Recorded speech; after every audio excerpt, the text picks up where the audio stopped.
खुलुमबाय लोगोफोर नोंथांमोन बयखौबो आंनि सैथोआरि फेसबुक चेनेलाव आरोना लोगोफोर माने दिनैनि बुंनांगौआ आंना बेनो आरोना लोगोफोर माने आङो फेसबुकखौल' बांसिन सालायो ओमफ्राय माने आङो इउटुबखौ बारा सालायनाय जाया आरोना इउटुबखौ आङो सिगांनिफ्रायनो आङो खुलिना दोनखानायखा बे माने भिउसफोर फैयैखाय साबस्क्राइब मोनैखाय माने आङो बारा बाहायनाय जायामोन आरोना इउटुबखौहाय दा ओमफ्राय जुदि नोंथांमोना आंखौहाय इउटुबावबो सापर्ट खालामलाङोबा आङो रेगुलार माने सानफ्रोमबो माने आङो मोनसे नङाबा मोननै आङो हगारलांबाय थागोन आरोना थ' नोंथांमोना जाय आंखौ नायनो मोजां मोनो जाय आंनि नायगिरिफोर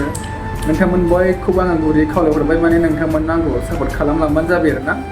माने आङो स्क्रिनाव होना दोनगोन नै आंनि सैथोआरि इउटुब चेनेलखौ आरोना थ' नोंथांमोना थांनानै बयबो सापर्ट खालामलायबानो जाबाय थांनायजों लोगोसे आरो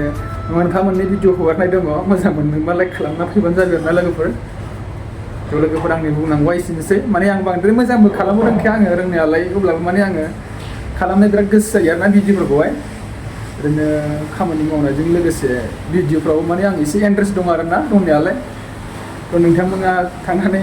साबस्क्राइब खालामना फैबानो जाबाय आरोना लोगोफोर एसेनोसै भिडिअआ बाय बाय